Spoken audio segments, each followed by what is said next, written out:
Hey, welcome back everyone. Under the influence here. Beautiful sunny day here. But today I just want to hop on and talk about something that I've been dealing with, and pretty sure some of you are dealing with, but you probably don't even know you're dealing with it. But it's narcissism. Now, I know a lot of you probably heard what the word is, and you probably have your own thoughts of what you think it is, but my thoughts on it before are a lot different than it is now, because I've learned a lot about it. And it's crazy. These people are mentally in need of help, and I think a lot of them know who they are. Like, they know they're narcissists, but they're covert. That's another thing. There's overt, covert. But I've been attracting a lot of them in my life, but I didn't know what they were until I really came face to face with a so-called friend that I thought was pretty normal. He was a nice guy, but when you're around him long enough, you start to see the cracks. And that's what narcissist is. People who are stuck in the web somehow are either used to it or they just can't get out. But I got away, and I'll probably tell the story later on, but I want to talk about it now. But I just want to keep you up to date on narcissists. There's a guy, he does a channel, you should check him out. He's a narcissist, and he talks about what it is, what he does to people, and how he's recovering from it, and how it's probably one of the most demonic kind of personalities I've ever learned about. And you may have one of these types of people in your life, you just don't know it. So I'm just gonna show some videos educating you a little bit about narcissists. Let me know if you've encountered a narcissist, or if you may be with a narcissist. You know, you gotta expose this, because it's crazy. Once you get inside the web of a narcissist, ooh, they can fuck your life up like you won't believe. But that's a topic for another story. Anyway, check these videos out.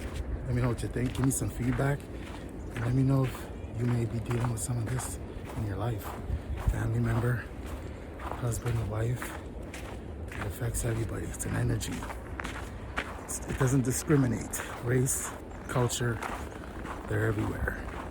You just gotta see the signs, see the patterns. Check it out. This idea of having a relationship with a friend who is a narcissist is really confusing to me, because why be friends with a narcissist? Well, many times you didn't set out that way, right? So you got to remember, to me, friendships are one of the most understudied, interesting, impactful human relationships we have. They don't ascribe to any of the usual rules. These are people we choose. We can have more than one of them. They can cycle in and out of our lives.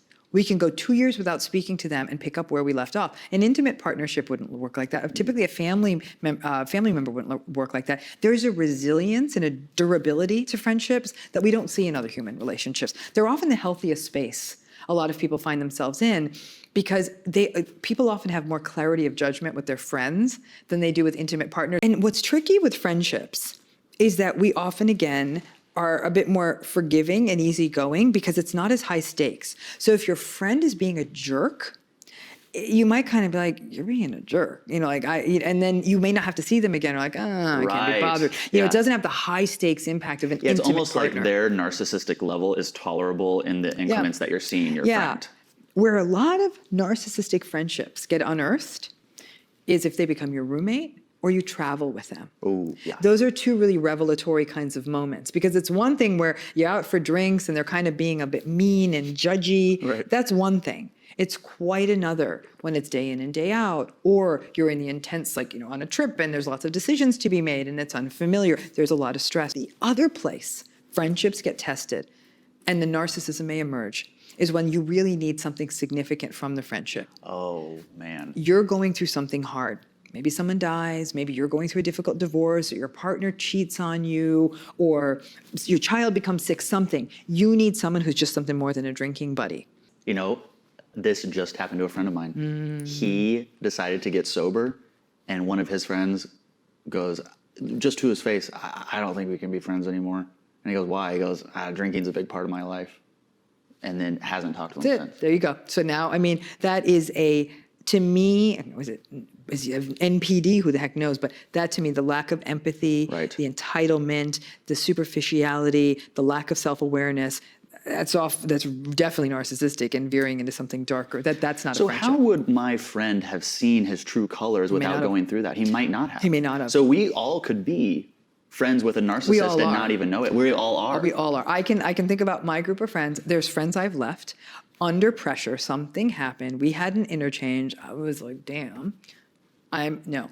I mean, I don't like. I do not keep folks like that around, and that was the end of it. I was done. It doesn't need to be some big dramatic breakup conversation. We don't break up with friends, do we? Right. There's No. not like, we need to talk. Yeah. Did you meet me at that It's coffee not you, shop it's on the me. corner? Uh-huh. No, there's a very ghosty feel to ending friendships. You just sort of like, one day you just stop texting them, calling them. the original Unless ghosting. Yes, but unless they live near you and you have a rhythm, that's harder. Yeah. It's when you say, I'm too busy, I can't get together, maybe the friend will notice, maybe they won't. And then, it can sort of die on the vine sort Right, of thing. right. But I do think friendships are often quite superficial. They can be. The friend you do just occasionally go out to dinner with, or they're your rock climbing buddy, Right. or they're your I like to see horror films with you friend, or it may be that kind of thing. Right. So when the rubber meets the road and you might think they are a friend because we've done all this stuff together, and then you open up, or you make a significant lifestyle change. Your friend becoming sober. You decide that you're no longer going to do the I can stay out till 3 a.m. lifestyle anymore, or you decide to get a 9-to-5 job. Those people who likely viewed you as a convenience, and that's why they were your friend. Like, I don't do 9-to-5 friends kind of thing. It can percolate at a certain point in time. And listen, you can always keep a few narcissistic friends up on the top shelf there. They're sort of fun to have at parties. They definitely keep the conversation lively and grandiose. You just got to remember to put them back in the cupboard when you're done. Right. And you shouldn't be surprised when you go to them with a real issue and they dismiss it. Understand their limitations. And that's why I'm saying that, in fact, friendships may be the one form of relationship where you might actually be able to weather the narcissism storm. You just have to be aware. How to spot a narcissist. Tips from a psychologist. Narcissistic people often have deep insecurities, usually from early life experiences, and to compensate, they create an inflated self-image. They see themselves as superior, and they expect others to recognize their greatness. And here are the main common traits shared by those people. Number 1. Intense need for attention. They always put themselves at the center, whether in pictures they post, stories they tell, or the way they dominate conversations. Number 2. Lack of empathy. They don't really care about the feelings of others, and that's why they often have superficial relationships. Number 3. Arrogance. They have a high sense of superiority and often can't handle criticism. Number 4. Manipulative behavior. They use others to reach their goals, even if it causes harm. Number 5. Envy. They envy those who are successful, and they also believe that everyone envies them. Number 6. Blaming others. They never take responsibility of their actions, and they blame others for their problems. And number 7. Excessive focus on appearance. Usually they're overly concerned with their looks and the appearance of others around them. Follow me for more social psychology tips. Y'all, one thing about being in a relationship with a narcissist is that you're going to find yourself trying to have the same conversation with them about the same shit over and over and over and over and over throughout the whole relationship. And here's why. They did something to hurt you. You tried to bring it to their attention and express your feelings about how they hurt you. They got upset at you for bringing it up and then shifted the blame back to you and made it seem like you were doing something wrong by bringing up how they hurt you. They talk in circles, and you end up apologizing for bringing it up and feeling like you've done something wrong, and then consoling them for feeling bad because they hurt you. But because all the blame got shifted to you, they never actually took accountability for what they did to hurt you. So you never got over it, and then you brought it up again, and then they accused you of living in the past and getting upset at you for bringing it up again just like they did last time. Or they took fake accountability by pretending to be sorry but didn't actually change their behavior, which led you to bring it up again, and then they pretended to be sorry again and then didn't change their behavior again, and the cycle repeats over over and over and over. Don't let them make you feel like you're the one in the wrong for still bringing something up that they never took accountability for and are likely still actively doing to you. Did you know that narcissistic abuse actually causes brain damage in the victims? Let me explain it to you here.